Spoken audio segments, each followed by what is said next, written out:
All right, Dr. Chris. Chris Lekich, welcome.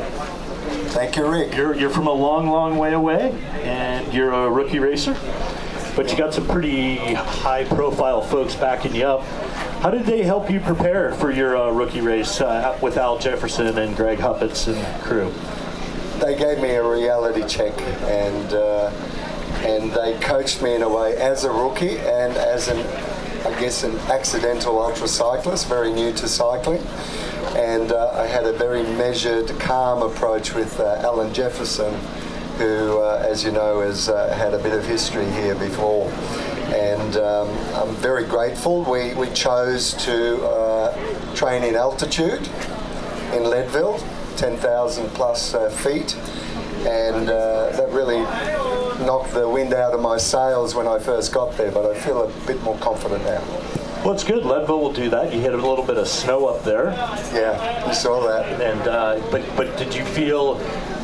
Have you ridden much since you've been here? Have you ridden up any climbing? Did it benefit you to be up at elevation? Oh yeah, I went out with Alan yesterday, and a 5% gradient just didn't exist. It was like flat land, which was really nice. Well, that's good, because you're not going to see a lot of flat land for a while. So. And I'm a big unit, so I need it. Yeah. But so we're going to pass the mic to Lukas here. Lukas is also you're a mountain biker by kind of primary riding, right? Isn't that your thing? Yes, normally I'm coming from mountain bike sports. That's true. So my big passion is ride the bicycle in the nature, on climbing, and in Austria we have very nice mountain bike races. But in the last year I also loved this ultra cycling races, and I'm happy that I can be back here. So you carry on a very long tradition of excellent ultra cyclists, of course, with Christoph and Wolfgang Fasching and some of these great racers. And your rookie year last year was amazing. You finished second, I believe, and super incredible for a rookie to finish that fast. Did that change how you prepared for this year?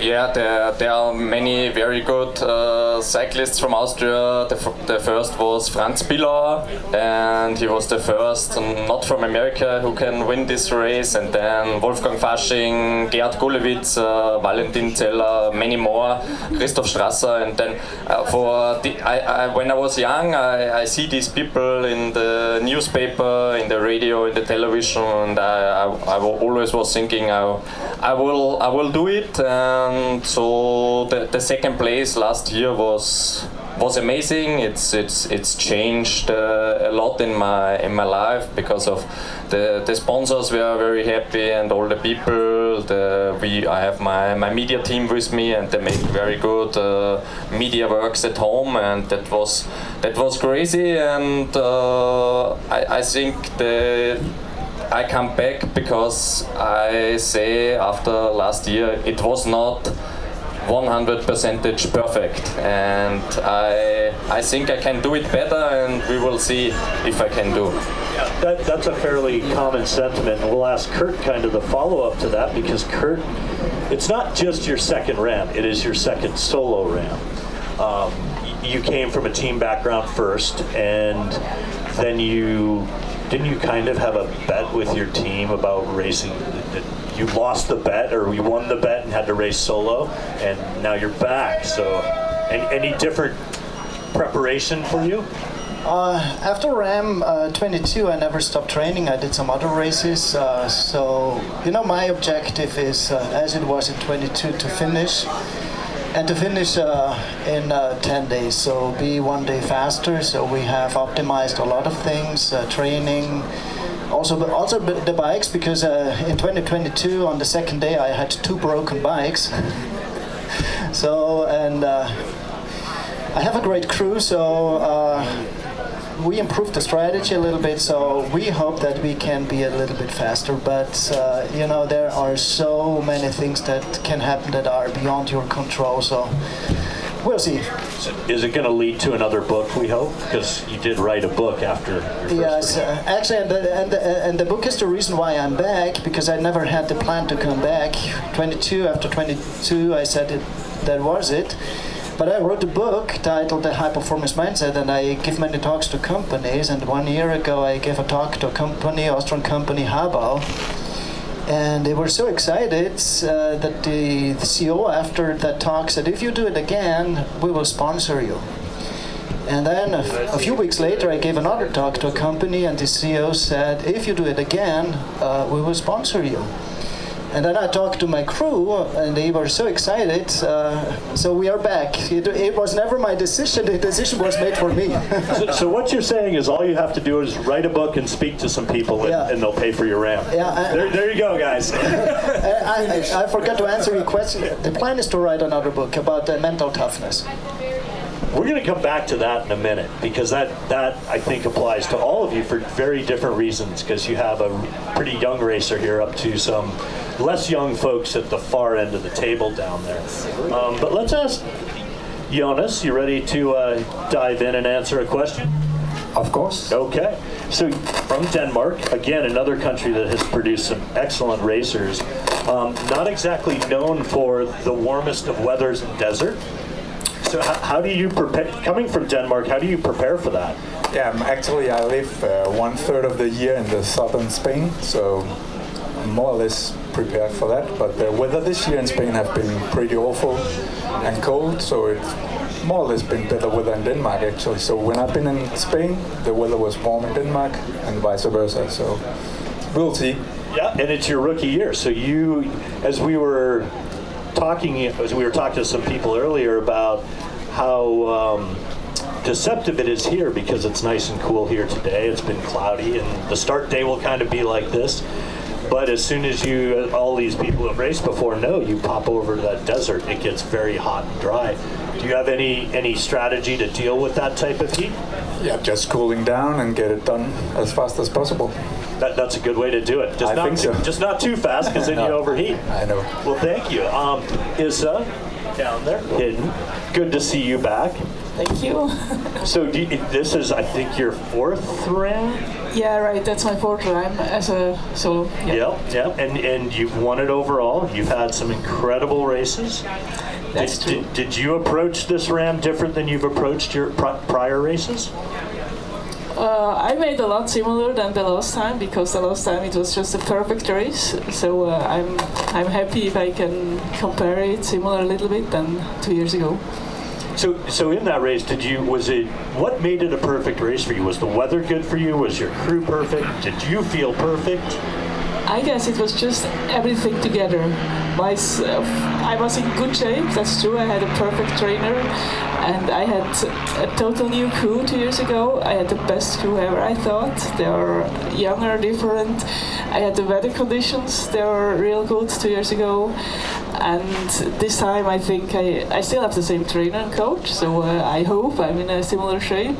I have again more or less a new crew, a little bit mixed up, but the same feeling like 2 years ago, and so I hope of the weather condition they are the same, as good as 2 years ago. We hope so, and that is, for people who don't understand, your support crew behind you can change your race a lot, and with a bunch of new crew members, that can be very challenging. And that's true. It can be harder with all rookies in the crew, but it also can be a big chance, and you just have to take it as a chance. Yeah. No, well, you do what you need to do, which is ride the bike, and just hope they keep you pushing that way. All right. And we're going to talk to Mr. Zamboni, our youth movement down here.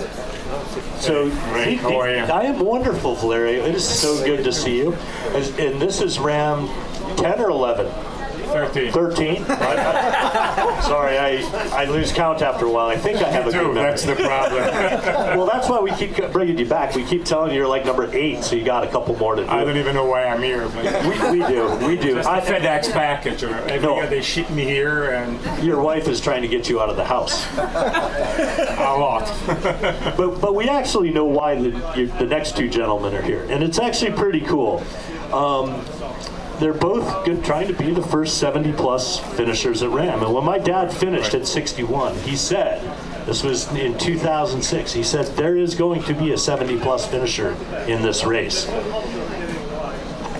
Having done it 12 times already, and how do you change? Because you know, as you get older, things change with your body, what you're capable of doing. How do you prepare differently? That's the problem. I don't do anything differently than I used to do before. That's probably something that I have to reconsider. But to be honest, I didn't really change anything massively, or I just do the same numbers of hours of training per year, like between 28, 30,000 kilometers or something like that.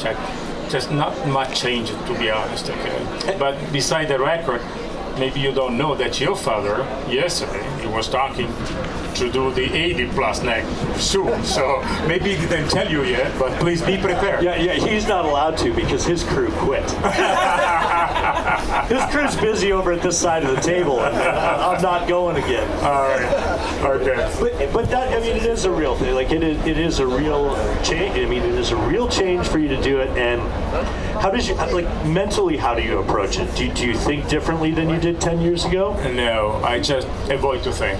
I'd say all of us, we have our own strategy, maybe. Yep. I just want to flat out completely, like a stupid. I don't want to think about it, anything, because otherwise I start to question myself, what I'm doing here, just for the 13th time, be crossing the desert and you know, going through the same pain, because at the end, this is what it is. Don't tell these rookies there's pain involved. No, but they know very well. So, you know, this is exactly what happened. Okay, you know that. Yeah. So it's just like, but I think it's a great challenge, and for me, it means a lot. Everything started like a joke the first time, but now it's not any longer a joke. So. I remember our first conversation before your first ram. You didn't want to hear what I had to say. You're right. Which is okay. When I did F on the first ram, I said we were at the end of Kansas, which is the Wannabu or whatever it is, something like with W. It's after in Illinois, so whatever. Anyway, I said never and ever. This place here is a torture. They would never see me again. 3 days later, was chasing for the registration. So. I understand. So I have the same kind of question for Dominique, because Dominique has also raced before. I can't remember, several years ago. And how has his preparation changed over the years? Has he changed how he's looked at the race and how he's approaching it?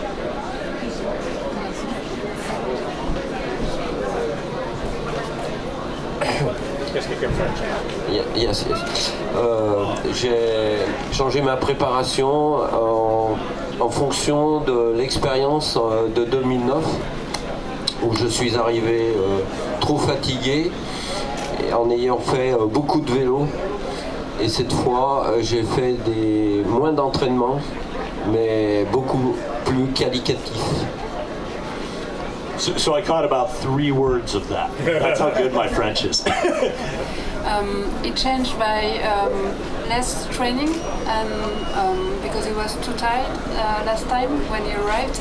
So that's another way to train and more elaborated the training.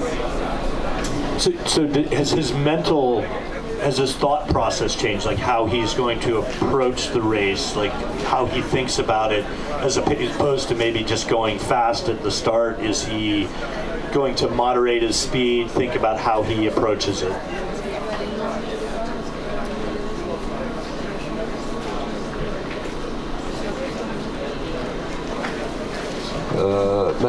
Je vais pas forcément aller beaucoup moins vite, parce que j'avais pas démarré très vite, mais je vais essayer de dormir plus, parce que le manque de sommeil c'est trop dur. He planned to sleep a little bit more than last time, because the lack of sleeping was very hard, very tough.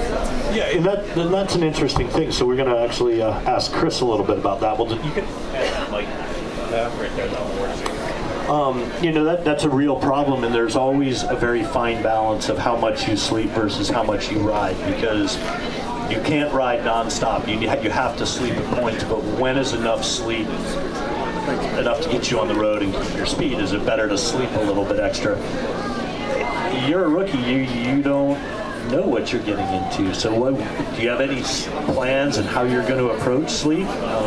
Because I know Al Jefferson's floating around here somewhere, as to tell you what he did. But just because it works for any of these people may not work for you. So how are you going to approach that? Well, very structured to start with, and I'm sure it'll unravel as we go, but I do plan on a pretty regimented sleep strategy. I do like sleeping. I can sleep anywhere, anytime, but hopefully I'll just not get too deep in the sleep and I'll be up and I'll be riding, but obviously it'll be fluid as the team have told me. So I plan on sleeping, and I don't think I can do the hard yards like some of these ultra endurance cyclists just ram it straight from the beginning. Yeah, I mean, it's important, and it does change. Like, I know you get racers like Christoph Strasser, I think he goes almost 48 hours or so without a break.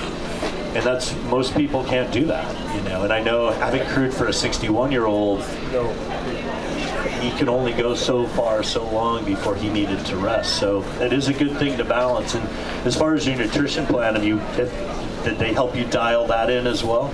Well, they left it to me. They had some very good overall objectives, but I almost freaked out when I got here, and my go-to nutrition, which was rice malt or brown rice syrup, just wasn't available. They have corn syrup here in America. Yeah, it's terrible. And I've had to scramble to get the last bit of supplies. So I think we've just got enough to get me over the line. Perfect. So I'm going to talk to Lukas a little bit about nutrition, and you can answer or not answer, because I know like Christoph was never straightforward about what we asked him with nutrition and how he approached it. Do you, as a racer who's generally going to be riding at a higher speed, do you balance liquid nutrition versus like solid food, or does that change when you go out throughout the race, or do you try to keep the same nutrition all the time? I think every person who is sitting here have nearly the same strategy, because nutrition is not a rocket. It's for everybody the same. You must keep a lot of carbohydrates, you need fat, you need some proteins, and everybody knows this. And I think every man every woman is a little bit different to another. And I have in this year, I have the same nutrition like last year, because it works very good. I've only changed the brand from the carbohydrates producer, but and I changed this because last year I was driving here with only one flour of drinking, and that was after 7 days not so funny. And so in this year we have more different flours, and I think it will be good again. And that's good. And what about your sleep plan? Have you altered it from last year, or are you going to try to kind of stay on the path you did last year? We will change it a little bit, and our plan is maybe to sleep in the beginning, maybe the first 1, 2, 3, 4 days a little bit more, and then see how we have to see on the plan. We say, okay, we try to sleep a little bit more, but my doctor say, when you sleep a little bit more, you must be ride faster. And when this plan is okay, they let me sleep more, and when I sleep longer than last year and ride the same average than last year, then we go back to the old plan. And that makes sense, of course, and it is something that for a lot of racers they try to change up over their races, because sometimes they think they can get a little more sleep, but it slows them down, and some racers don't need it as much either. So that's really interesting. We're going to pass on to Kurt here. So Kurt, I know you're out here racing to finish your second solo Ram and also keep your sponsors happy, but are you still riding for the Polio group? So why don't you tell us a little bit about Rotary Rams Polio? Yes, the team was founded in 2016 by Bob McKenzie, a Rotarian from Oklahoma. He founded a team of 4, and we participated in this race to raise funds to eradicate polio. Polio eradication is one of Rotary's biggest projects. It started in 1985 with 350,000 new cases every year, and Rotary has raised more than $1 billion since that, and we are down to less than 100 cases of polio every year, and so far we have raised in those years $4.2 million, and this year we have so far about 250,000, hoping that some more dollars are coming in during the race. I know your group has done amazing, and they've been great to see throughout the years, and you race as solo, of course. And raising money for a nonprofit when you race, we were talking to the Raw racers about it too, it changes cycling from a little bit more of a selfish pursuit to a little broader platform that it's not just about you, it's about other people. Does that affect how you race? Like, do you think about that while you're racing? Absolutely, because when it gets hard, sooner or later you will ask yourself the question, why do you do this? And you have to have a good reason. And a charity is a very good reason. I remember it was in the Rocky Mountains. It was raining in 2022. After midnight it was very cold, and I had a short break. It was after midnight, sitting in the rain, shivering, freezing, totally exhausted. And then I thought, I could quit the race anytime now. It would be my decision, and let's have just a few days of vacation in the US. And I really was thinking about that, but another good thought came to my mind. I thought I could quit the race anytime because it's my decision. But children who have polio, they cannot quit. They are in for their lives. And what I'm going through now is nothing compared to children that have polio. And then I reminded myself, it's not about me. We have a job to do here. We have to finish the race because we raise funds to eradicate polio. And that thought helped me to get back on the bike every time it was difficult. So you need a very good reason when it gets difficult, and the charity is such a good reason. Yeah, we've heard that a lot. It provides a little bit extra calling to get you somewhere. Let's go to Jonas.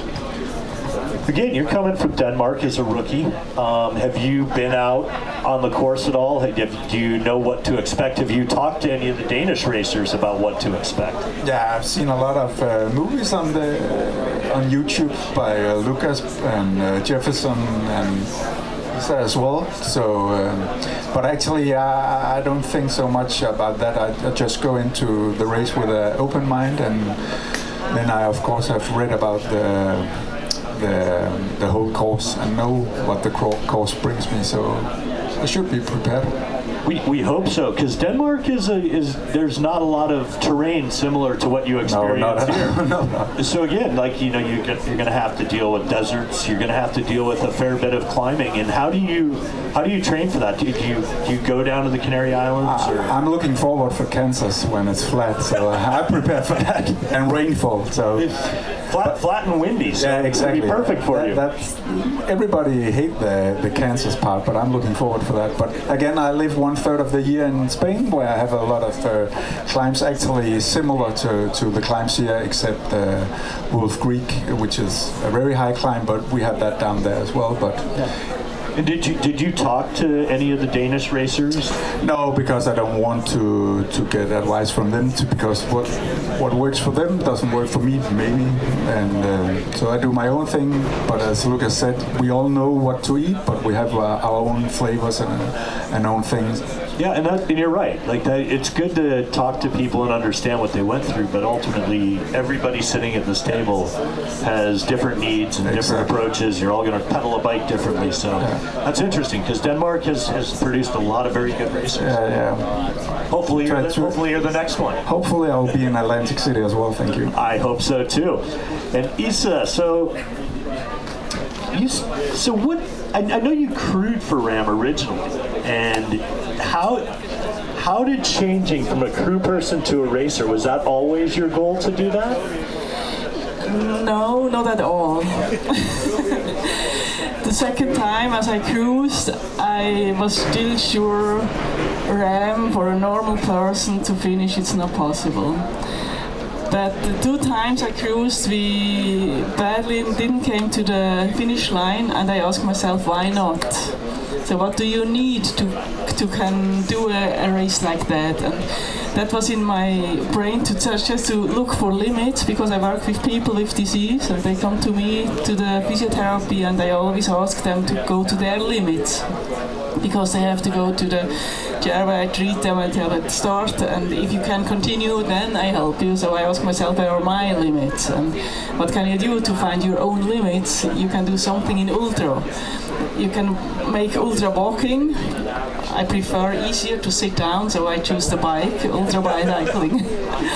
And that's how I came to the ultra sport, and I made the first time the race, the Tour in Switzerland, 1,000 kilometers, and there I came 2012 at the finish line with my first qualification for Ram, and I was sure Ram would never be possible for me because that was just the limit. And 2 years later, I was the first time here, and I could finish, could win. So I thought, yeah, it's sometimes the limits you think they are here, they maybe not really are here, just to try to play with them so you can push them a little bit out. Yeah, and it's interesting that you work with people that you try to get to push their limits, because that's really what ultra cycling is. And your list of accomplishments in ultra cycling are too long for me to read. You're very accomplished at what you do. Do you find inspiration from the people you help to get past their hurdles, to get you past your hurdles? Yeah, yes, for sure. I cycle often with music, and the first year as I cycled, I asked a guy in the power chair hockey. I'm trainer there. There are people in an electric wheelchair. They play uni hockey. And he mixed me some music together, and he gave me a stick. He couldn't lift his hand, but he gave me the stick and said, "Hey, Isabel, if I could cycle, I would win a Tour de France." I said, "Okay." And it was the first time on my bike, and I thought, "Why am I doing this? I'm gonna quit." And I had this music in my ear. I said, "What can I explain him? Why did I quit? They cannot quit. They have to continue." And I continued like normal. So there are a lot of things parallel. Or once I made a training back home for altitudes. I had a 1 hour trip, always 500 meters up, down, up, down. And after the 6th, 7th time, I thought, oh, my legs are real tired. And then a patient from me was standing on the side and cheering me on. She was a tetraplegic, so she can't feel or move down here. So she didn't felt her legs, and I feel my legs too much. So I'm happy to feel it, so continue. And I continued for about 24 hours. And that's interesting, right? Because every racer sitting here is going to want to stop at some point, and because it's difficult and challenging. And it's good to know that something keeps you moving when you're just like Kurt, like something that you know that there's worse out there, no matter how bad you feel. So Valerio, what keeps you coming back? I mean, other than partial insanity and the Italian blood, that's it. But no more. You said it. But what's the drive? I mean, you've been very successful, and you've had some DNFs, and you keep coming back to fight another day. Yeah, it's not like. For some reason, this is when I started. I remember the first time or the second time I was talking to Shana. And she was asking me how many ramps she wants to do it, and I throw a number like that, stank. And my wife, she was like, ha ha ha. But then here we are, and it's not even questionable things. It's not even what are we going to do or not. So when we are in September, I think I see my wife start to working on it without even asking to me. Okay, the RV and the crew and the team and whatever. Just is an automatic thing. It's part of the life of our life now. So I don't know why. Just to be honest, just this. I gotta finish one of these days. I'm telling you. But there will be a day that we will be forced to finish. Okay? It's not gonna be depending on us, okay? But general circumstances. So until that day, I'm not gonna quit. That's it. And it's a good attitude to have, because I think just not that you're an old man, you don't look old, you don't act old, and you don't ride a bicycle like an old man at all. You're very talented. You don't need to get to be older than what you are. Okay, that's it. So just keep going on, and we'll see. And do you think riding the bike keeps you fresher and younger? No, but I think it's a nice motivation. Okay. Sure. Well, and are you healthy this year? You've had some. Some. I had a few problems because I had to replace a hip after 20 years, and the surgery didn't go good. I had an infection, so I had to redo the surgery 25 days later, and it was like 2 years ago, and it was a mess, a real mess. But here we are. Here you are now, and healthy and ready to ride. Yeah. All right, and so we're going to ask Dominique one last question. So, Dominique, when you came over for this year, how did you prepare your crew? Is it a different crew than your first Ram? And how did you prepare them to get you prepared? L'assistance n'est pas la même, mais il y a quand même 2 personnes qui étaient avec moi en 2009, qui sont à mon assistance et qui sont proposées spontanément. Et le reste de l'assistance, c'est-à-dire les 6 autres personnes, c'est des personnes nouvelles.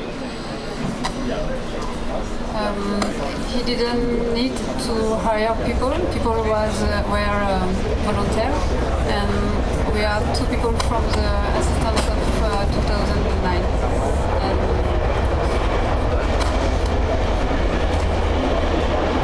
So 2009 was when you raced solo.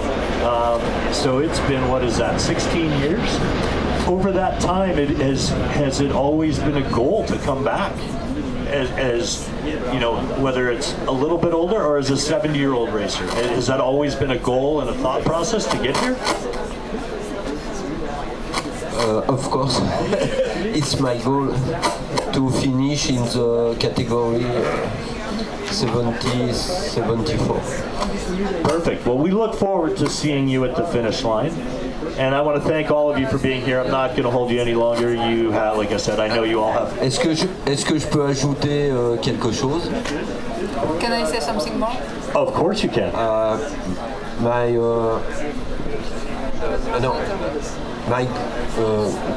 granddaughter will follow me with his school, first school.